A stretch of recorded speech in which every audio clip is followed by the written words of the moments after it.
The I Am Discourses by the Ascended Master Saint Germain. Discourse number 24, December 22, 1932. Saint Germain. Invocation. Thou infinite all-loving presence, we feel thy peace, thy love, and thy wisdom pervading all, everywhere.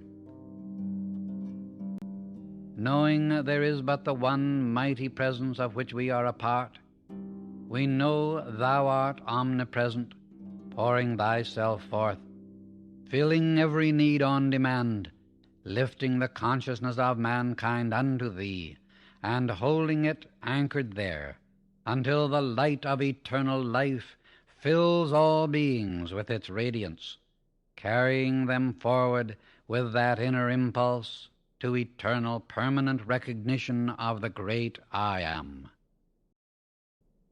I bring you greetings from the great ascended host, and especially from Nada, Sha'ara, Chan, and Diana, goddess of fire.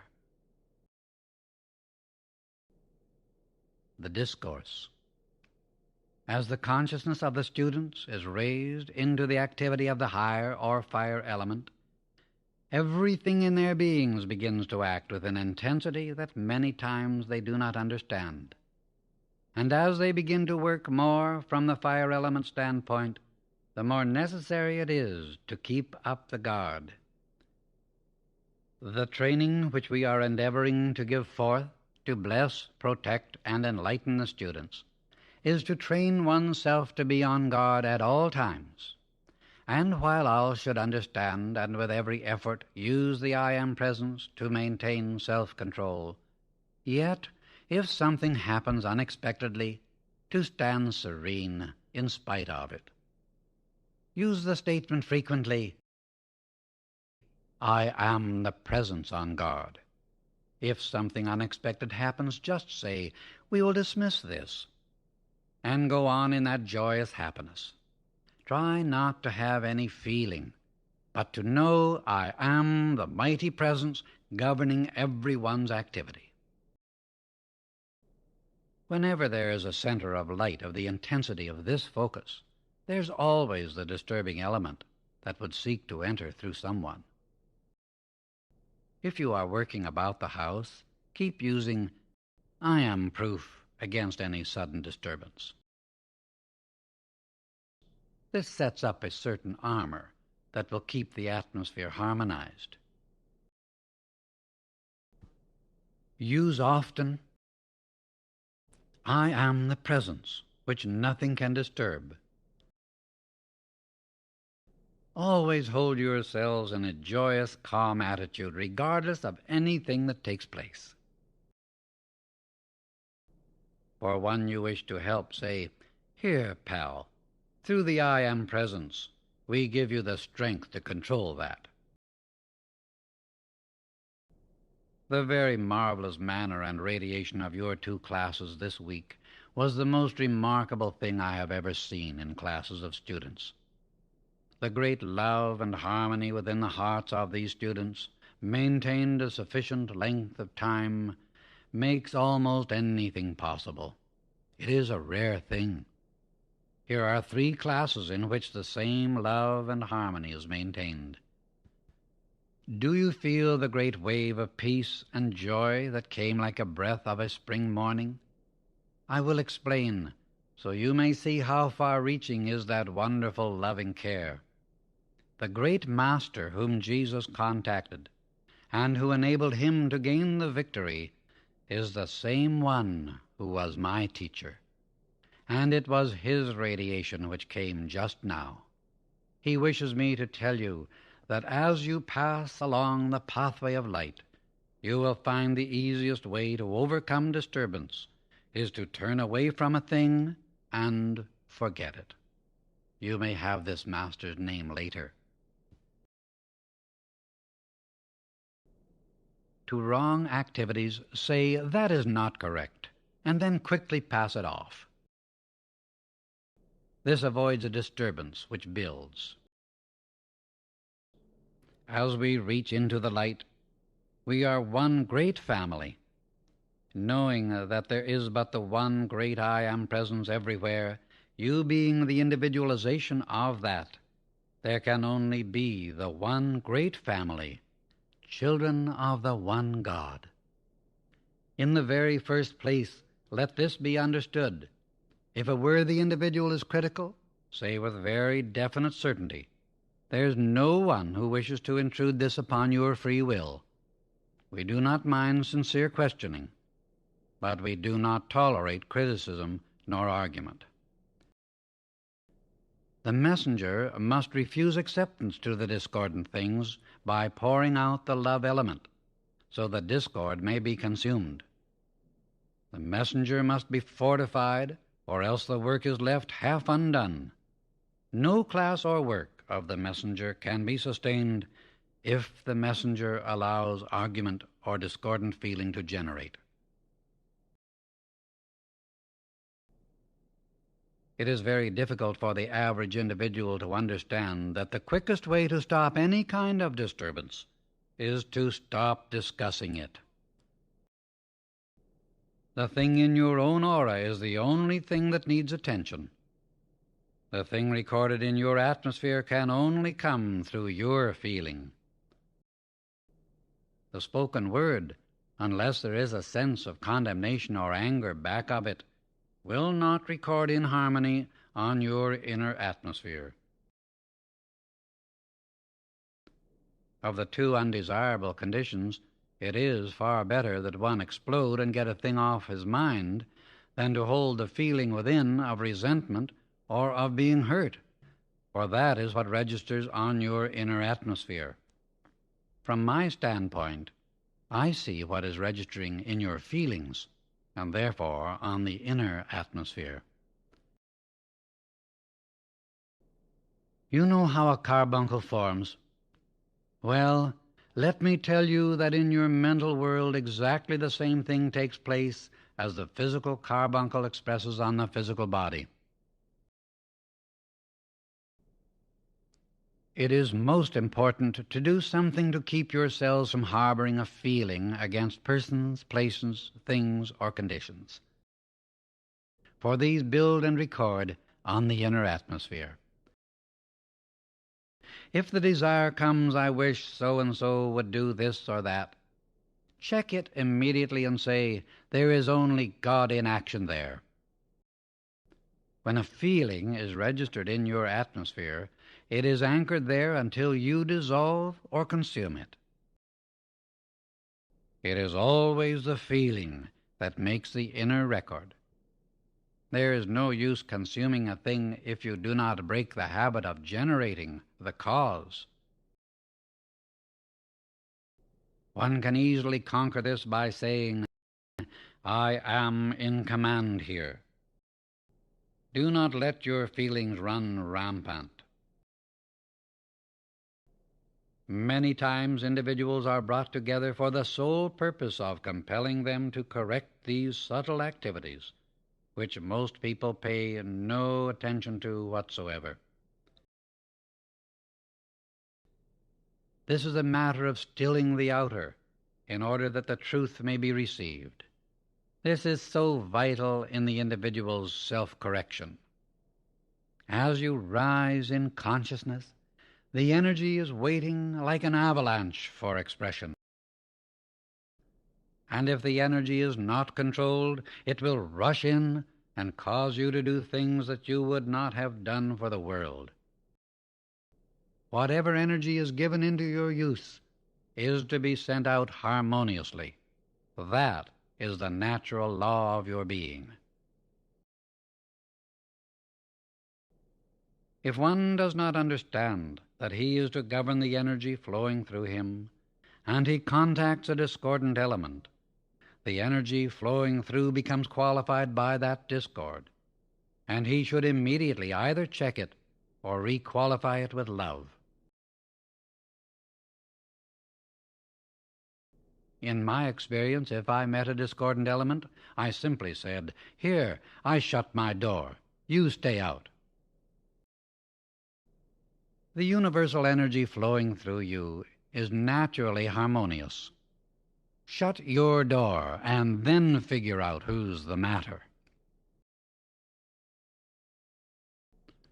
People resist persons, places, conditions, and things because they have not mastered themselves. The students must maintain this self-governed harmony within themselves long enough to let the momentum be created which becomes the permanent God. If one will maintain harmony within himself, I tell you he will draw all good things unto him. The unfailing prompter is that the moment one expresses some kind of discord, he is to realize that he is the one to blame. There needs to be no written thing to warn anyone. The moment there is something discordant, it is the prompter warning you to get busy on yourself. Each individual is his own God and prompter at all times. There is only one power in the world that can correct anything, and that is the I Am presence in each one. If you refuse to recognize that you are the creators of your own disturbance, how can you ever correct it or be free from it? There is no person, place, condition, or thing that warrants your ever being disturbed with the ever-present I Am presence beating your hearts each moment, and who is ever all-powerful.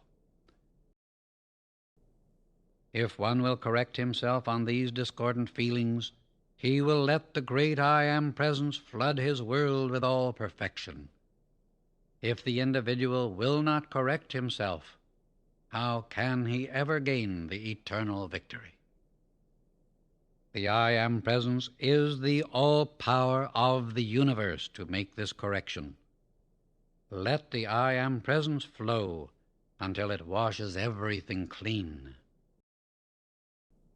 When your attention is fixed firmly upon the I Am presence, which you are, it is as though your body were a fine sponge through which this pure energy is pouring, cleansing it of all imperfection. If you will stop the discord, the stream of the I Am presence automatically cleanses away all impurities. You thus have an unlimited power in your hands to intensify your right commands. Even from the scientific standpoint, knowing that the cells of the body are renewed in less than a year, if the discord could be shut off for 1 year, the mind and form would express eternal youth and perfection. Either from a sense of false pride or something, humanity will not face the truth that the cause is within themselves. The habit of always blaming the other fellow for what has happened to you is the thing that blinds you to the truth and prevents self-correction. A wonderful illustration of this is in the beautiful child form. Until the child is old enough to begin to register the discord about it, its body is beautiful and expresses perfection. This perfection of form would always be maintained if there did not enter into the consciousness of the child the discord of the outer world.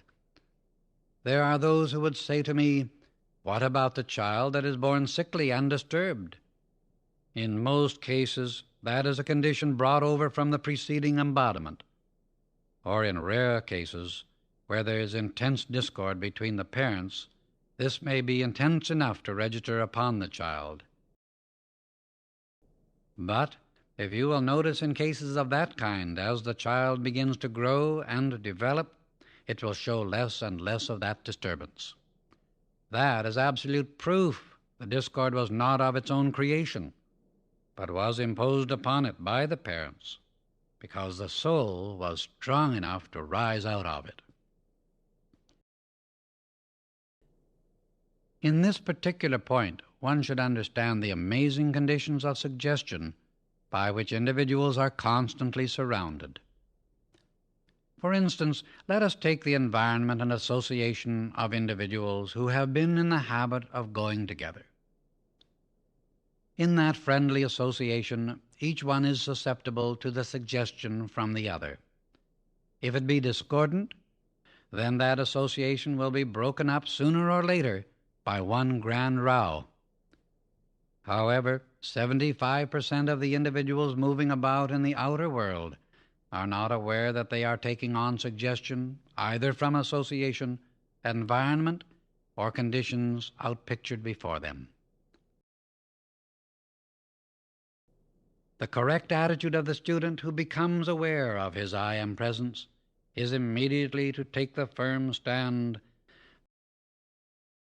that I am invincibly protected against any imperfect suggestion. Thus, one can build about himself an atmosphere which will immediately repel all suggestions that seek to intrude wherein there is a destructive element. I think it necessary to call your attention to your old copybooks, which said, if at first you don't succeed, try again. There is no way to gain victory and dominion over limitation except to keep at it until you accomplish it. If you question your accomplishment, you are postponing your victory that much longer. Those students who really begin to understand that in the recognition and use of their I am presence, they have the universal power at their command, then they know it is impossible to fail in their application, because the more they use it, the more of its sustaining power they have.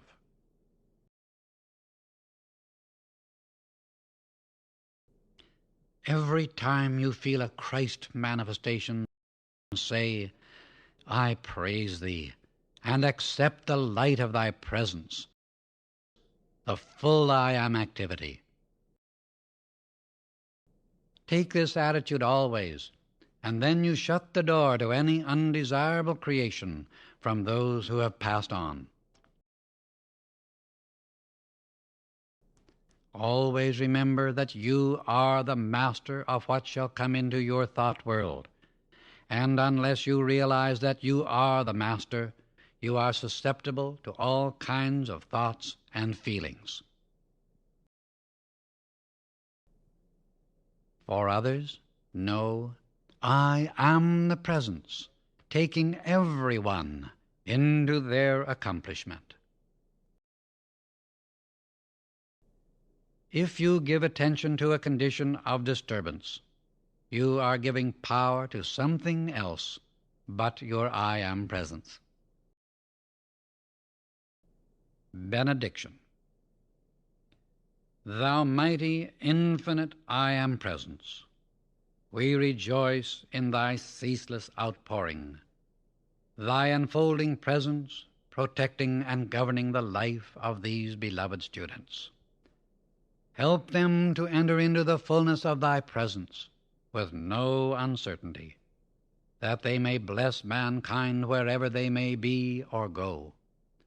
Intensify thy wondrous light within the outer activity, that each one may become a great channel to heal, to bless, to prosper, and to enlighten.